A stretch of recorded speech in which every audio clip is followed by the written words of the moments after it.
Maintenant, levons les yeux vers le ciel. En observant attentivement le ciel nocturne, pendant de longs moments, il est possible d'apercevoir, de manière occasionnelle, des étoiles filantes. Cependant, il convient de noter que, malgré leur appellation, elles ne sont pas véritablement des étoiles. Cette confusion provient du fait que leur aspect nous donne l'impression qu'une étoile se détache, et tombe de son emplacement. Ces phénomènes sont également désignés sous le nom de météores. En réalité, il s'agit de petites particules cosmiques, telles que des fragments de poussière, ou de roches. Ils entrent en contact avec l'atmosphère terrestre, à grande vitesse. Sous l'influence de la force d'attraction exercée par notre planète, ces particules pénètrent l'atmosphère, depuis le vide spatial. Au cours de cette descente, les forces de frottement agissent sur elles.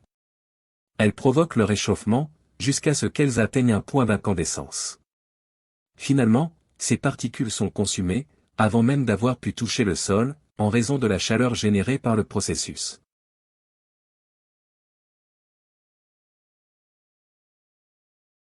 Une météorite est un fragment de roche, de métal ou d'autres matériaux, qui provient de l'espace, et qui parvient à traverser l'atmosphère terrestre, sans être entièrement consumé.